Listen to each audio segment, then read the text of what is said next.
Hey guys, I'm just here this evening to talk to you about scent control. There are some things that are big no-nos that you don't want to have happen to you whenever you're out hunting. I'm not here to sell you any product. There's not any one in particular that I think works incredibly better than the next. The most important thing is find the one that you like and stick with it. The other part to that is find yourself a routine and be consistent. If that means that you shower before every morning hunt and before every evening hunt, then do that every single time. If you're the kind of person that wants to put your camo into a seal-tight bag and put it in another container and put it away, and that's how you feel the best about your scent control, then do that and do it every time. Mark and I have a hunting closet in our office. All of our camo goes in there. Everything from the undergear that we use during the cold times, to the camo layers on the outside, to jackets, shoes, everything that we're gonna wear during hunting season stays in that closet. We use the little scented wafers. We hang those in our closet with the clothes to try to help keep some of the natural smells locked into our clothing. If you hunt in an area where they don't have cedar trees, don't use the cedar wafers. The deer are not gonna understand what that smell is. That's gonna alert them more than help them. Try to keep a smell in there that is native to the area that you hunt in. The other thing that I want to talk about, and this is more for the ladies than anything else, is not using things that are obviously going to be smelled by the deer. Ladies, don't need your perfume to get into the blind. There's nothing more frustrating. The few times that I have taken friends of mine hunting for them to step out of the car and I smell their perfume before they're ever even in the garage. You don't need this to get into the blind.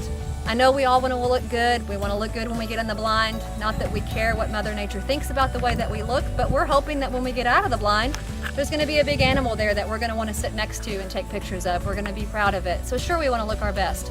I'm not saying you can't look great in the blind, ladies. You can. They have products out there that are designed specifically for women, that are non-scent, that are easier on your hair, they're easier on your skin, and you can use those during hunting season. So leave the perfume at home. Leave those things that are going to radiate some smells, leave those away. The other thing that you can think about is they have no scent products, from toothpaste to deodorant to lotions, shampoos, conditioners, you name it, they have it. Find a brand that you like, find something that works good for you, and stick with it. They even have some stuff that you can keep travel sizes. You can put those in your purse. If you forget last minute and you want to go from work straight to the deer blind, you've got something that you can grab quickly. It's always been something that I try to do if I get off work soon enough in the evenings, is I'll try to go straight from work to the deer blind. It doesn't mean that I have time to shower, and maybe I didn't think about that morning when I showered. So keep that spray bottle in your car, in your truck, whatever vehicle that you have, keep that bottle of no scent lotion with you. Do whatever you can to try to take down some of that scent before you go get in the blind. The other thing you can think about is the environment that you're hunting in. If you can go put yourself in a box blind or into a situation where your scent is a little bit more contained, then that'll give you even that much more control. I'm not telling you that you're going to be able to get into a blind and see monster bucks. You're going to see the deer that are native to your area. We do everything we can to keep our deer as healthy as possible, but Mark and I know that we don't have 160-inch deer out here. If we want a deer like that, we are going to go on a hunt somewhere else, maybe even to a high fence ranch. We're low fence out here, so the best that we can hope for is not going to be around that 160 mark, but I can guarantee you that if you'll practice those good scent control techniques, you're going to see more mature deer come into your feeder, whether that's coming across the trails or even being able to see them from a distance. You may have some immature animals come into your feeder that can smell you, or maybe they just sense that something's not quite right. They're not smart enough yet to not realize that they shouldn't come in. But those mature bucks, they know better. So they're not going to make it to your feeder or even into your line of sight sometimes. Keep those things in mind.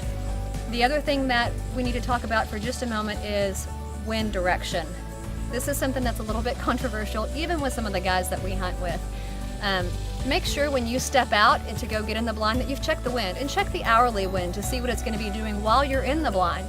It may be north when you walk out the door, but the hourly says that it's going to turn through the east to be out of the south. Try to sit in an area that's conducive to that changing wind. If you get into your stand and you notice that the wind's not quite right or it shifts unexpectedly, get down.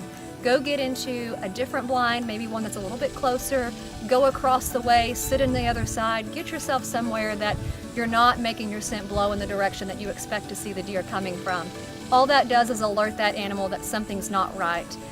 There's nothing more frustrating for us than letting a friend of ours or taking a hunter out and putting them in a blind, and suddenly the wind shifts, the animals there bust them, and now our blind that we enjoy sitting at has kind of been put on alert by those animals. Now they're going to start circling it. They're going to start finding ways to get around it. That's going to happen anyway, guys. They're going to circle your blind. They're going to know that you're there eventually, and that's why it's important to keep moving things around. But you don't want that to happen prematurely because you weren't practicing good scent control. So that's really all I have for you guys tonight. I hope this helps. I hope that you guys can take a little bit of something away from it. Again, by no means am I the expert. I'm just giving you what I've experienced and the things that have happened to me when I've been out there. So go out there, find a product that works for you, find a routine that works to you, stick with it, and happy hunting.